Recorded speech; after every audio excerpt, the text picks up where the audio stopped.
that. All right. Or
Good evening, everyone. My name is Ware Harmon, and I'm the Executive Director of Town Hall Seattle. On behalf of Town Hall, its team, and our friends this evening at the LA Bay Book Company, it's a pleasure to welcome you to tonight's virtual presentation of Omar Encarnación and ChrisTiana ObeySumner as part of our Civic series.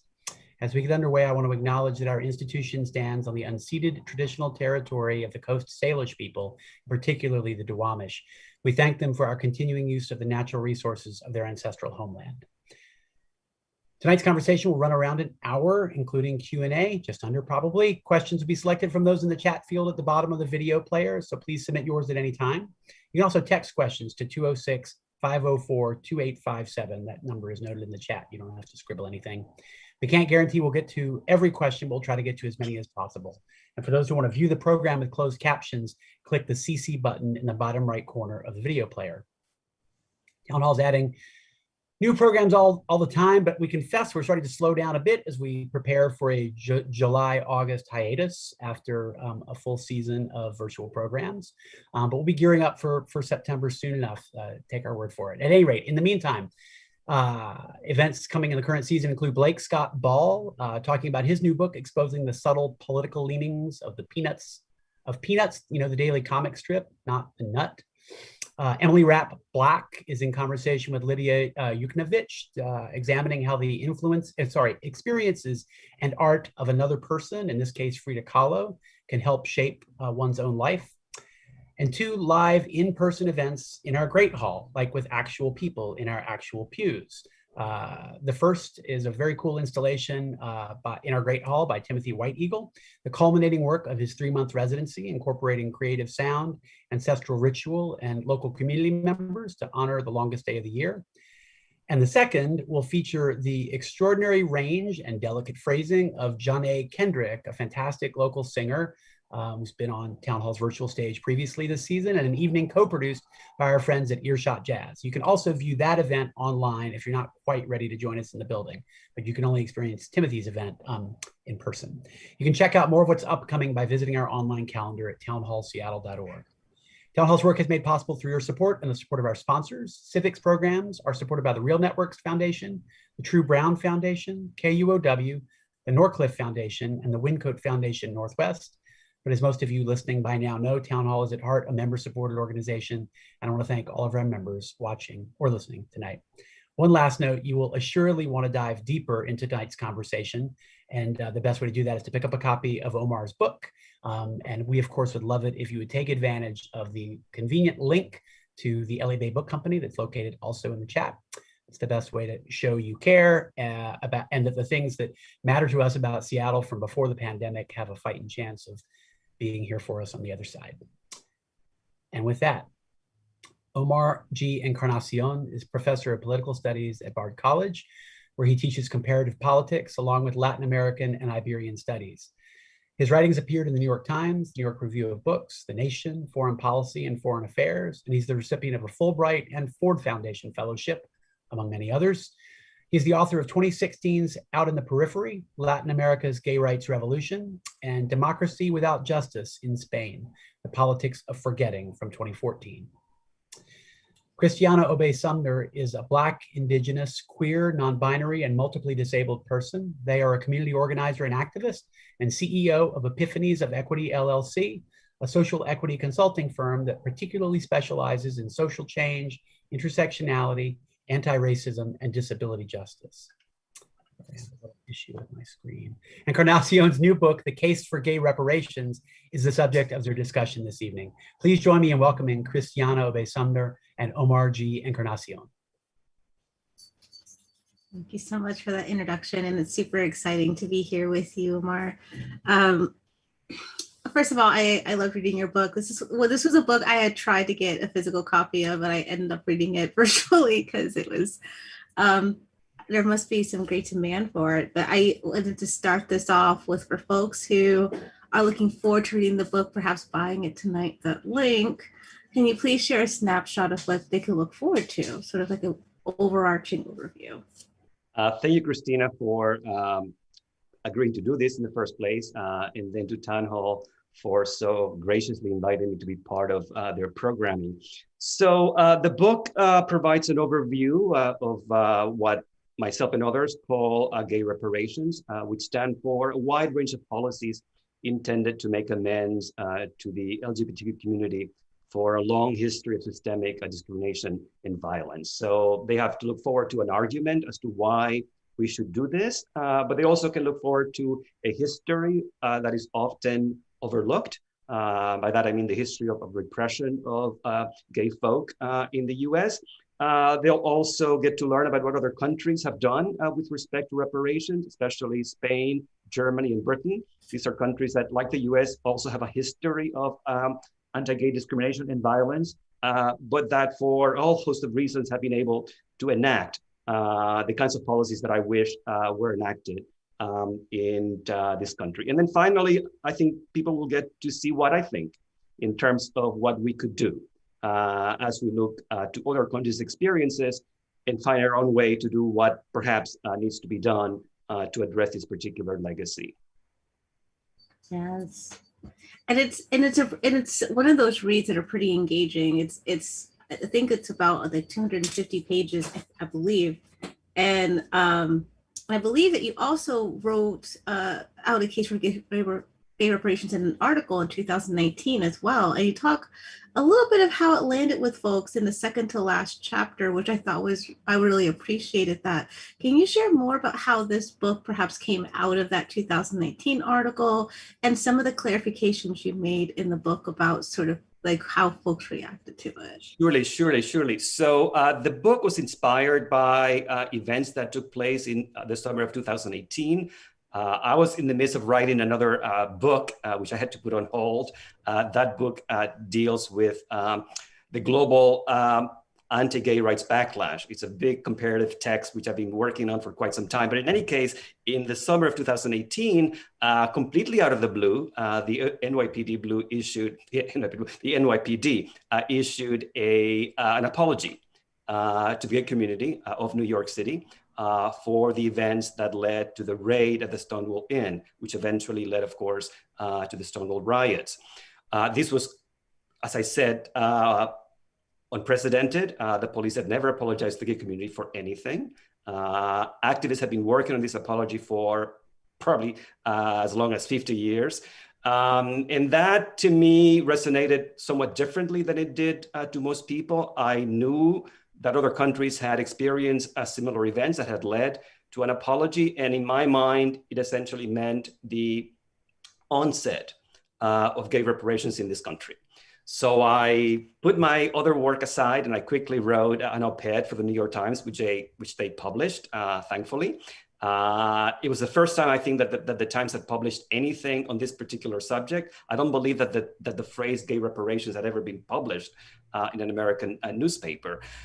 The reaction was very mixed, I have to say. And in fact, it was that reaction that eventually led to the book, because I felt that I had to address some of my critics, but also some of the people who in many ways were also encouraging me to develop the subject further. I recall receiving actually quite a bit of hate mail early on. Some of them were actually quite frightening, to be frank.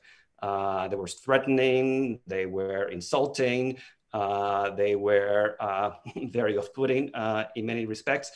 Many people are of the view that this was essentially some sort of slippery slope that would lead everyone to demand an apology or compensation. There were people who felt that gays were not worthy of reparations, at least not as much, let's say, African Americans.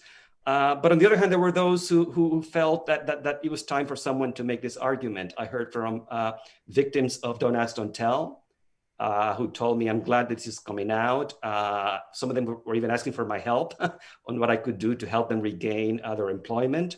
So again, when faced with all these responses, both negative and positive, I felt, well, I obviously need to write some more.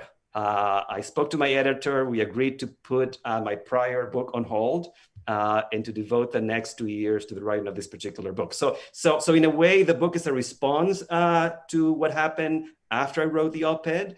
And in many ways, I think that was like the right way to approach the project, because I was sort of led by events, even though I had my own thinking as to what I wanted to say, but I was also reacting to developments as they were happening to me.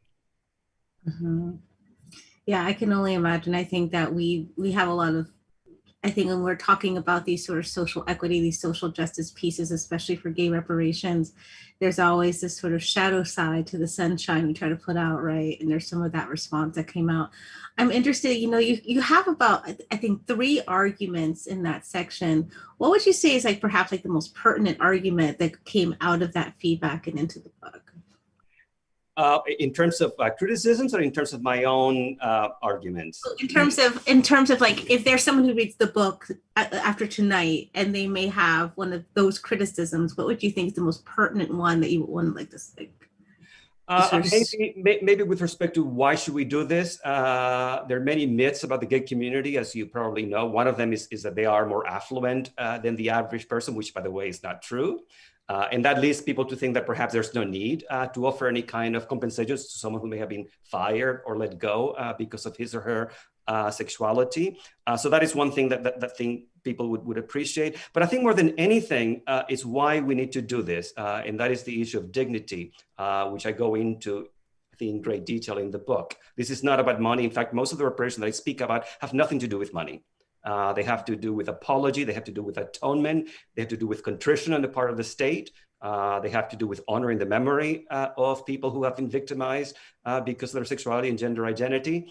And then, there's, as I said, the proposal at the end of what I think we ought to do, which is to offer an apology, which is generally what most activists in the US tend to ask for. But in my view, we need to go further than that, and we need to convene a truth commission, as was done in Canada, but also in Brazil. Truth commissions are non-judicial bodies that are basically tasked with chronicling the truth. They're not so much concerned as to why stuff is happening, but what has happened, for the larger purpose of perhaps avoiding repeating those mistakes in the future. Yeah. Right. I feel like I'm going to misquote it. I think it was John Paul Sartre that said the only thing that we learn from history is that we never learn anything from history. Sure. There's definitely a long history too of truth and reconciliation commissions, which I think is always a great idea. But ChrisTiana, what is interesting, if I can just interrupt you for a second, is how little we know about this history. That actually is what I find most astonishing about this particular work, because it surprised even me. And I was not new to the subject, but things like, the government sponsorship of gay conversions, for example, at federal institutions. The fact that federal employees were actually fired only because of their sexuality. The history of entrapment, which we have forgotten all about it. We're looking at nearly 1 million men who were entrapped between the end of World War II through the 1960s. And I think the average American has no idea that this is part of our history, a history which, as you know, was designed to basically rob gay people of their dignity. I mean, that really is what these policies were about. The notion being that if you denied people, essentially if you dehumanize them, then somehow it makes it easier to deny them their rights. And I mean, I think, especially in the work that I do, I see this theme across, there's this tendency, for, I think, some of the breakdowns and barriers towards true achievement of equity is that there is this history and there are these facts, like there's literal facts and data and statistics, but folks have to be aware of it. Folks have to know about it. And, some of those historical examples you share in the book really spotlight that, like that systemic and structural violence towards the LGBTQIA plus community. And I think in a lot of ways, sort of intersectionally as well. And one of the things I talk about with the Civil Rights Act, because I think a lot of folks don't understand how many folks were left out of the Civil Rights movement and act who sort of believe that with that act, we sort of gained rights, in disability space. I say, the ADA wasn't even passed until some like 30 years later in 1990, and so that's living memory. 60 years is living memory. There's folks walking around right now in power. The other thing that is worth noting to ChrisTiana is how much we don't know because we don't have access to the information.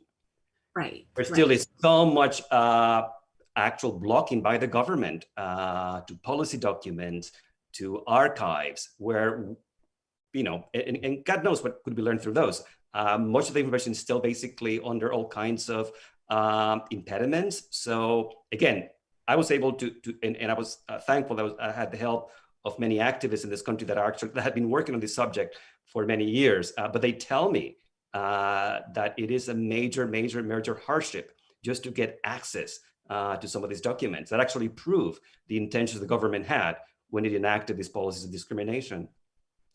Right. And there's so much, even with the internet. I'm in that awkward age where I remember the internet coming around and it was terrible at first, and then as I started to go to college, it became better.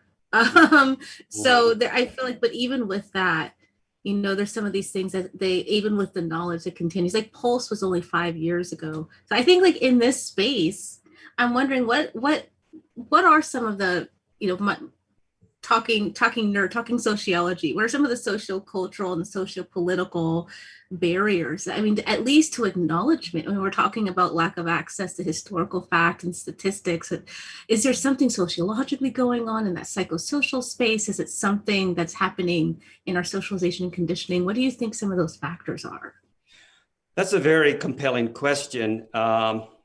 I mean, one issue that I'm sure you know about as well as I do, whenever we deal with LGBT rights, there's this sense that somehow we've come so far.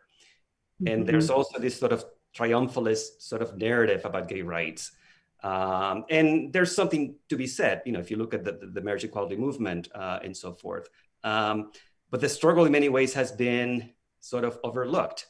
And it hasn't basically lifted every boat either. There are many people who still suffer from this discrimination. As I was noting, I think it was earlier today, speaking to a friend, it was only the last administration that banned transgender people from the military. So we're not looking at ancient history. We're looking at stuff that's happening basically at the moment. That all said, clearly much progress has been made. I think activists, for the most part, have done a terrific job in raising awareness about the past. That said, and I say this in the book, I don't believe that American activists have done the best job that perhaps can be made with respect to our past. And that's one of the things that I wish we could do better. And that is, and I bring examples from abroad where gay activists have done such a terrific job at leveraging that history in order to make a bigger case for equality. I'm also often surprised by how little knowledge our younger generations have about the past. That said, they're very receptive to learning, and that may be one change perhaps that we can make note of. People are now aware about discrimination in ways that perhaps were never the case before. The media, despite its problems, there's a section in the book which you may have read about how complicit the media was in the 60s, for example. In terms of depicting gays in as you know, in the ugliest of ways. That clearly has changed, and that has been for the better. So at the end of the day, you know, it's a mixed bag. We can look at many sociological factors that have aided in this era of greater acceptance, but there still is a lot to be done. And one thing that clearly is of great importance to me is learning from the past and also exposing that past. I don't think that we need to be fearful of it. And I'm often, you know, told by friends, you know, why dwell on the past? Why don't we just rejoice in what we have? And I see their perspective, but I see no shame in exposing the past. And frankly, I do believe that we become freer, we become better, more humane people when we know what, you know, the darkest sides of our personalities are capable of doing. Mm-hmm. I think that is definitely a huge case in point there. There is so many of those things that I think we see. There's a lot of discourse now with the Senate passing Juneteenth as a federal holiday, and so many folks like, thanks, but no one asked for that. We asked for very structural changes, and you gave everybody a day off. Okay, so now you have a holiday. You can't complain about anything else. And I feel like I'm hearing some of that too. I was just sharing space with someone I'm working with, and they were like, I get so tired of seeing the rainbow flag because like it's like Pride TM, and what exactly is that leading towards such structural change? And as you know, there's been such sort of great corporatization of even of Pride. I mean, I remember the early days when it was basically a neighborhood event. I mean, now you have corporation businesses, which is in a way a sign of progress, obviously, but you can see how this thing has been somehow removed from what used to be a very local thing in most cities. Mm-hmm. Mm-hmm.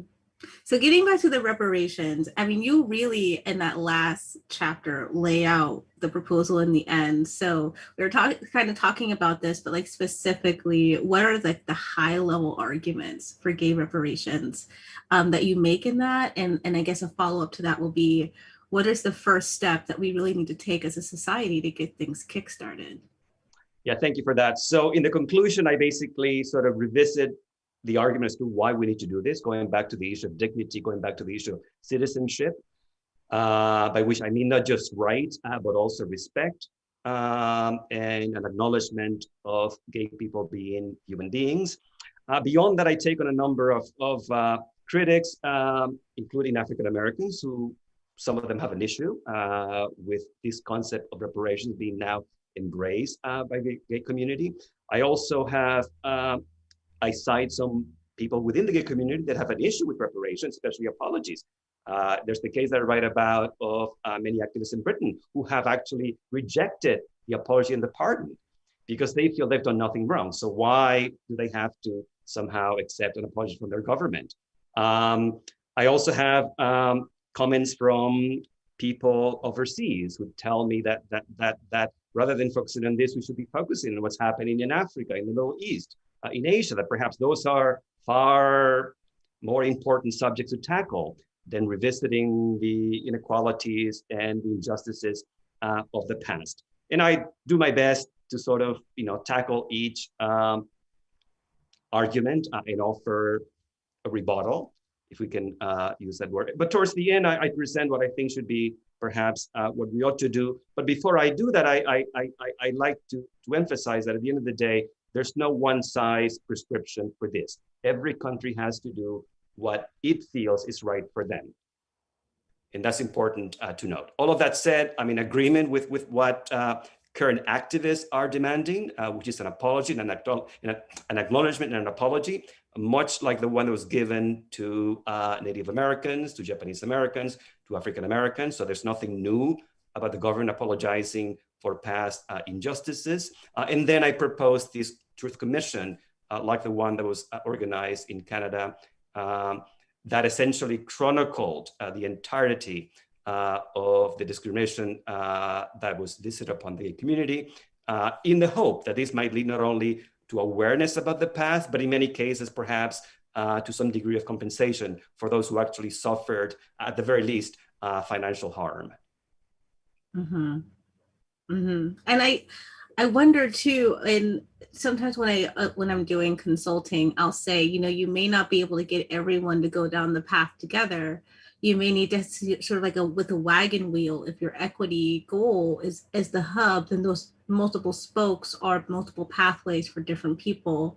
And I always think on a continuum of folks who are like super committed, like this is their life, to folks who are just like concerned, mm-hmm. to folks who are like consenting. And especially like here in Seattle, King County, we have these, our municipalities have like race and social justice initiative or equity social justice initiative, where folks may say, I'm doing this equity work because it's my job. What would you say? I mean, and it's something that happens all the time. What would you say perhaps to the person who's super committed, to the person who's concerned or still learning, and to the person who's like, just tell me what to do and I'll do it, as perhaps their first steps towards like moving this work forward? I think the first thing is to become familiar with the subject, to become aware with the history that I write about. And then, support your community at the local level. I don't expect anyone to be an activist on this subject, but I do want them to be aware of why certain things are needed, beginning with the apology. Perhaps maybe something else could come our way, but the beginning is to acknowledge the past and to take it from there. Yeah. Yeah. And so I think, you mentioned sort of like one of the folks who've been sort of critical of this process has been like Black folks, and sort of like, what does this mean for reparations? And, I have to ask it because, there is definitely this piece where I think I would about. be disappointed if you did not ask me that. Well, I mean, in large general, I think like I have to ask about sort of these other sort of fights for liberation and repair, like from like not just Black communities, but I think but I can see this is also some of the main folks, but there has been a history, in addition to the history that you have, of like Indigenous folks who have been forced into the gender binary through Native schools, for Black folks, especially Black queer folks, sort of at the advent of the 20th century and beyond and before. Asian and Pacifica communities, especially as we went over to Pacifica and started to colonize, and sort of the ways in which they have been in that space. It all seems to hit us different, right?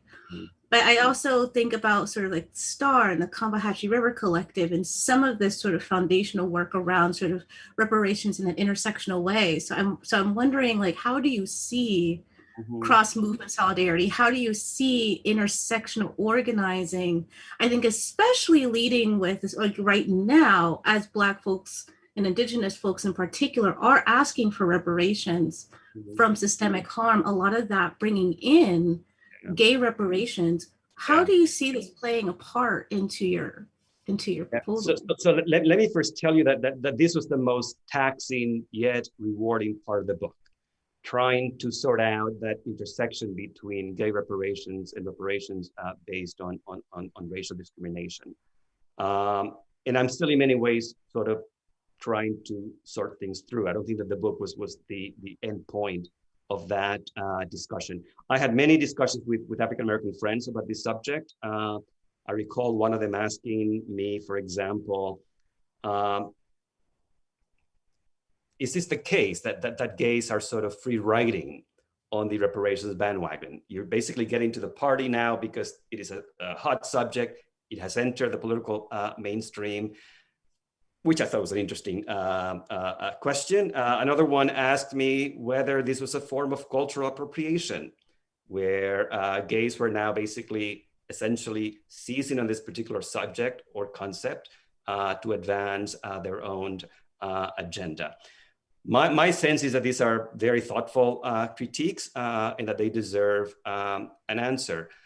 Part of the problem is that I think the racial reparations concept is very much wedded to compensation and often is linked to money, which of course is the case. But gay reparations is a much broader conception of how reparations are meant to be realized. And again, as I mentioned already, I'm not speaking just about compensation. In fact, that perhaps is the least of my concerns. I'm speaking primarily about atonement. I'm speaking about contrition. I'm speaking about essentially coming to terms with that past. So the issue of money, in fact, actually is a minor one. I made the case, for example, that only 3 countries that I know of have actually given financial compensation to gay people. And in those cases, we're looking at individuals who were either sent to prison or to a mental institution by the government because of their sexuality.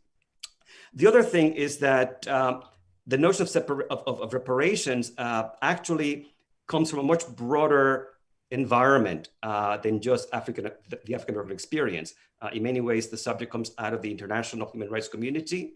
And that concept is applied not just to reparations for, let's say, African-Americans, but for a broader range of people, that some of them whom you have mentioned: Native Americans, Japanese Americans in this country, indigenous peoples in Brazil, in other parts of Latin America. So reparation essentially is meant to fix something, and that could either be harm done because of your race, but it could also be harm because of your ethnicity or because of your gender or your sexual orientation. So at the end of the day, the case that I make is that there's no such thing as an atrocity scale where you have to somehow gauge one group's harm versus another one. At the end of the day, there are many victims to be compensated, in many ways, it is best often when these subjects are approached in a comprehensive manner. You might, for example, know that in Spain, for example, gay people were offered reparations at the same time when political prisoners were offered reparations. In Canada, for example,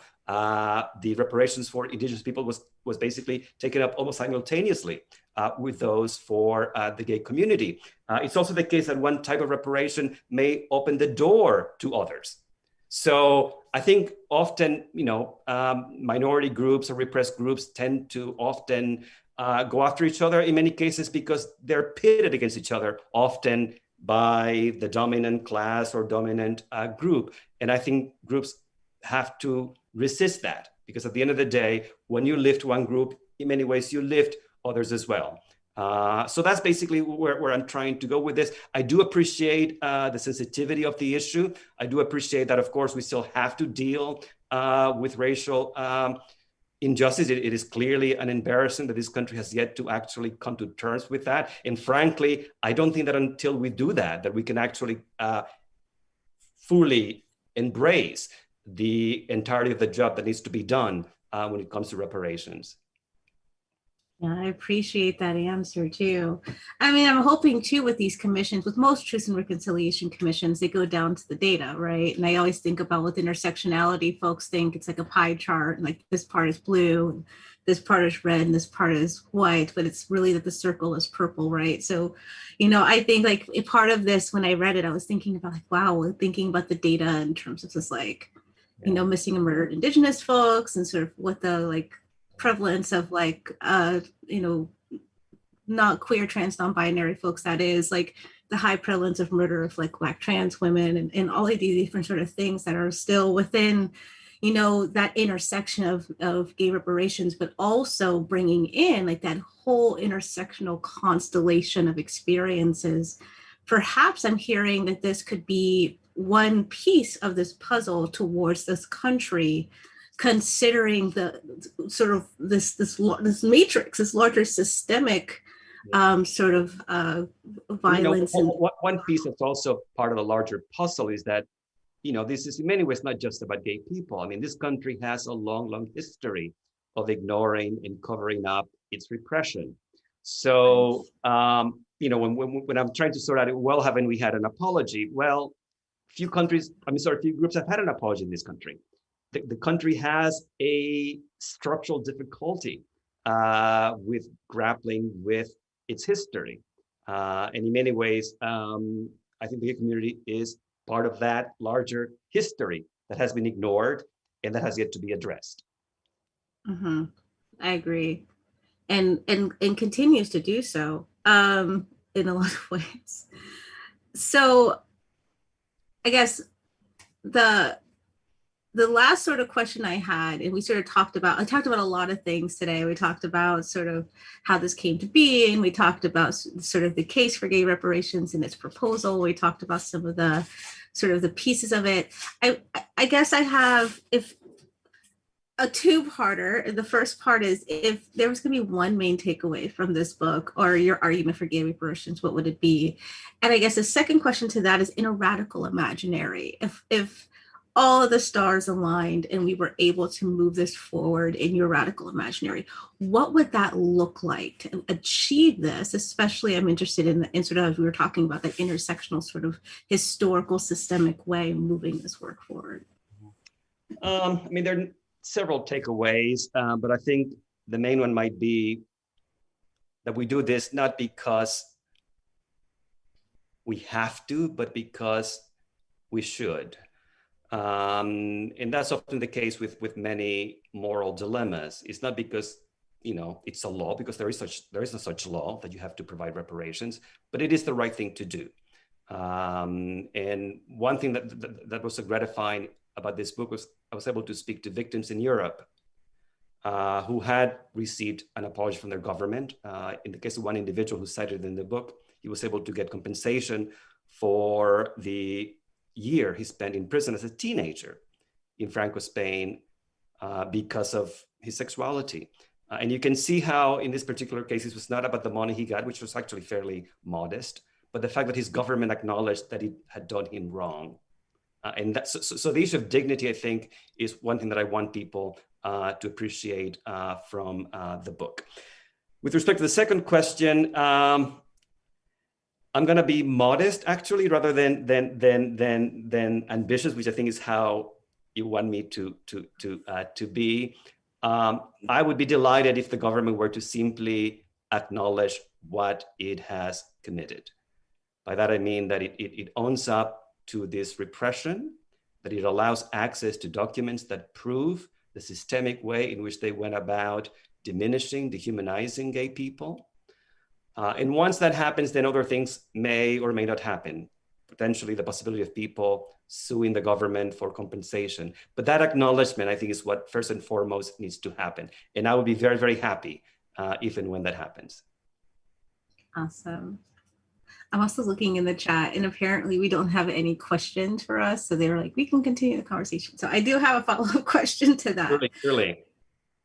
So we were talking a little bit before about some of the sociopolitical and sociocultural issues that are going on with America to get towards just that basic acknowledgement.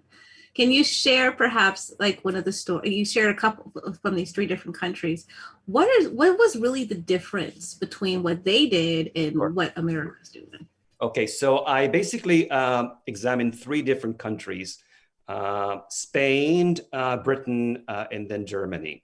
The Spanish case was the first one I examined because I have a long history of looking at Spanish politics. That's basically how I began my career as an academic, and that's how I actually came into the study of reparations.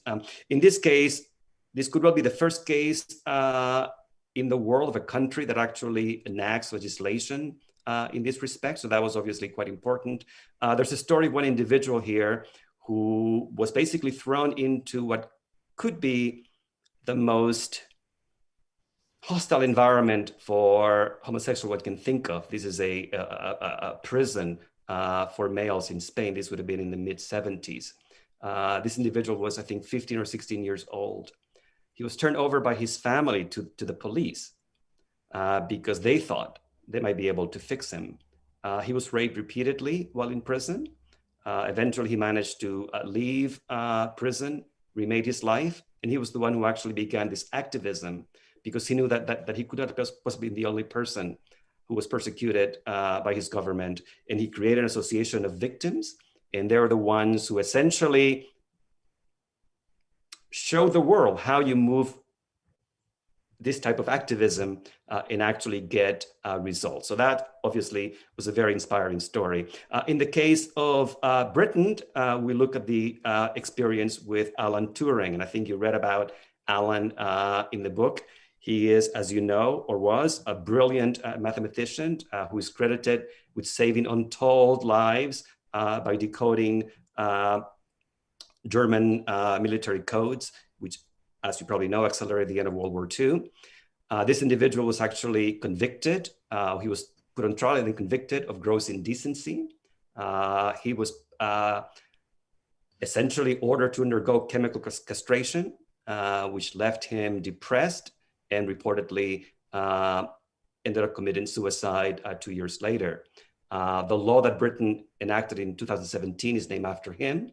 And that law essentially issued a posthumous pardon to everyone, whoever was convicted of this particular crime. That law has been emulated by other countries in Canada, New Zealand, Ireland, and so forth. The case of Germany may be the darkest of them all because this actually has to do with the Holocaust. It has to do with the untold number of gay males who were experimented upon by the Nazi regime, trying to clinically cure them of their homosexuality. We don't know how many of them perished.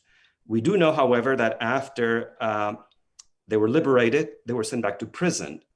Imagine this, having suffered and having survived a concentration camp, then being sent to prison because homosexuality was still a crime in formerly West Germany. So Germany, in many ways, has the darkest past. Ironically, it was the last one to actually acknowledge this particular history.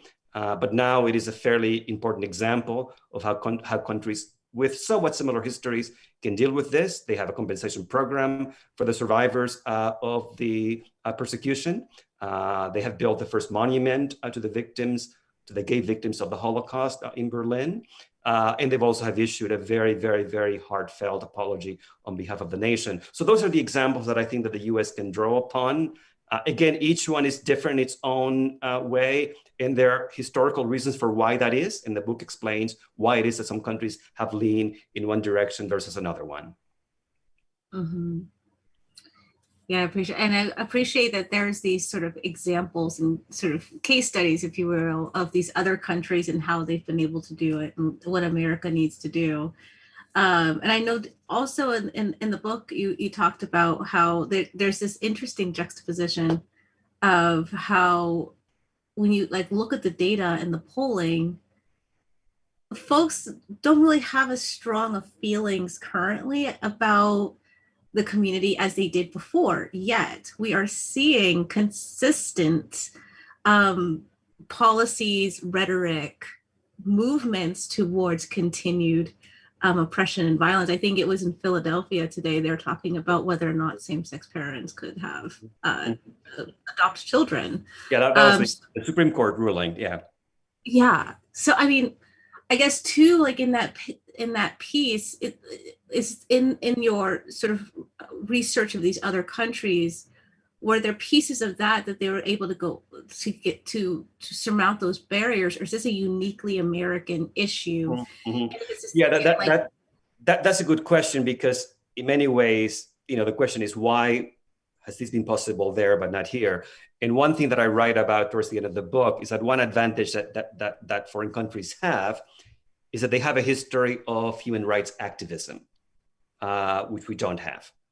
There's a history of social movements making claims based on human rights. There's a culture that appreciates, in many cases, there are actual laws that adhere to human rights principles, and that's not the case in our country. As you know, human rights have been demeaned, have been demonized in this country as un-American, as a foreign threat, which makes it very hard for any movement to basically take to the streets or even go to a court and argue that his or her rights human rights have been violated. So that's one important difference between the European cases and the American experience. Yeah, and I wish that one thing that may come out of this particular movement is particularly that, to enhance that culture of human rights that I think is so very much needed in this country. Okay, yeah, I do too. And then this will be my last question, even though they told me to like ask more questions. This is my last question for you too. Again, I'm in that awkward age where I remember members of my family being impacted by the HIV epidemic. I mean, like when it was just I just remember losing a lot of family and a lot of my family's friends. And my mom was a DJ, so we were in ballrooms. And so folks who I would see as my mom was taking me to gigs, then you wouldn't see. And so there's pieces of this, but I was so young. And so I'm hearing too, in reading in the book about how the younger generations, that there's pieces that they're missing. And I'm wondering if part of it is, you're saying that it's just the silencing and the suppression of information.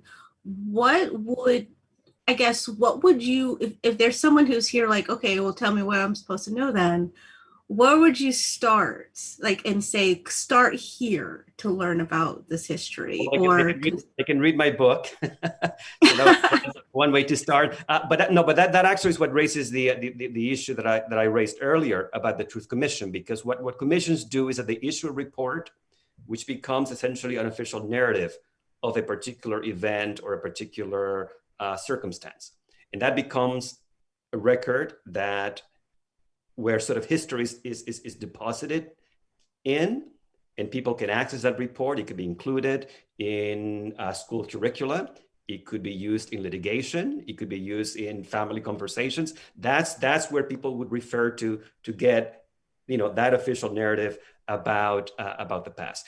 On the issue of AIDS, I was in another show with an NPR host earlier in the week, and I had a question from a listener. And one of the things that he raised, which I don't particularly include in the book, is whether an apology is also owed to the gay community for having neglected the issue for so long. By that I mean the government, as you know, it took the Reagan administration something like 5 years before Reagan himself actually said the word AIDS, much less articulated a policy towards the pandemic. And that I think is something that perhaps we ought to consider as well. It's hard to imagine that this could have been done to any other community other than homosexuals at that particular time.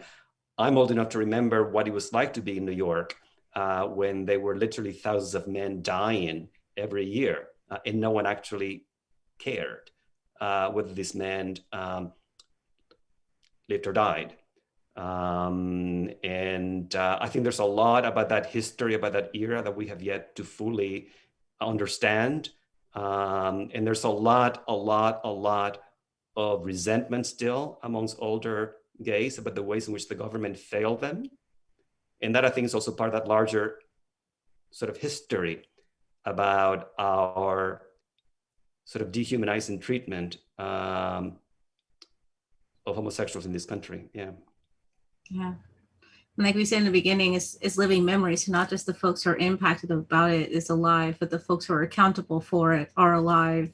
And some of the folks are not alive, you know? And in that respect, that's also important too, because I think when people think about homosexual repression, they always think of something that happened in the 19th century or somewhere, in the early part of the 20th century. And that's why it's important to remember, for example, Don't Ask, Don't Tell, which I think most people now would find almost incomprehensible. But yet this was a law enacted in 1994 that actually required of people to essentially deny who they are.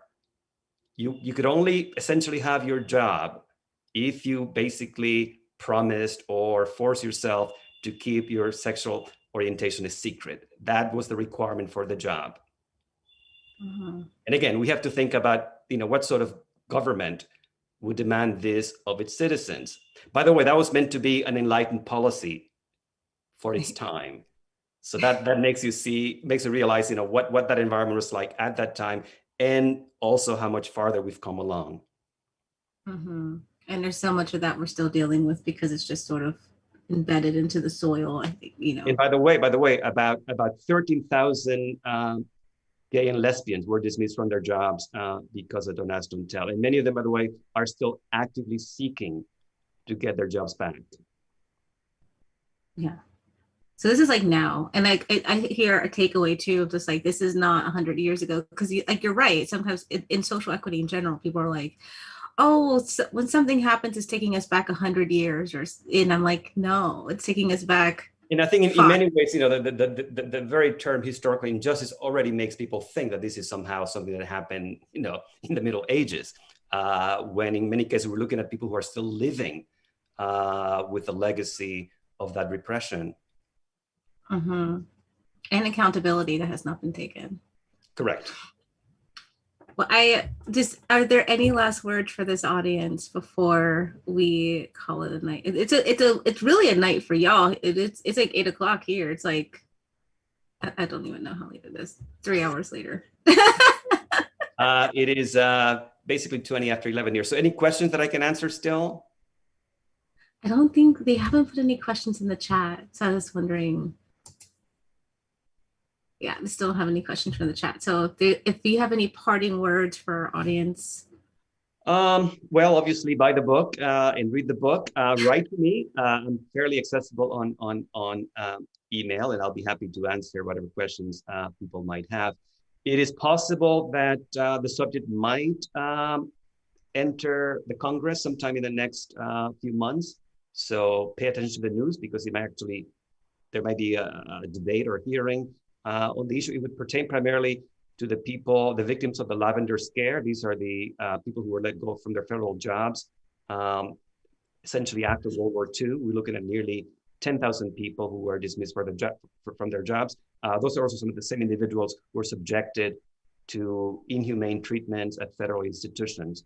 So the issue could potentially break through the mainstream, and hopefully there'll be a debate, because this is not so much about doing, X, Y, Z. It is basically about debating the subject within the culture at large and deciding what it is that we as a society would feel comfortable in doing. Mm-hmm. I appreciate this time that we had today, and especially all of the wisdom and knowledge that you dropped. I really hope that folks go and buy this book. It was great. It was one of those engaging reads. And I really Thank you for your questions. You asked me very well. Okay. You can know. I always ask. I always got a question ready. So thank you so much for answering them. I appreciate it, and thank you very much. And on behalf of Town Hall, I just wanted to pop back in here and say thank you both so much for that thoughtful conversation. And one more pitch to pick up a copy of the book. Our partner bookseller is Elliott Bay tonight, and there's a link directly to purchase the book in the chat. And again, thank you both so much and have a great night. Thank you, everyone. Thank you.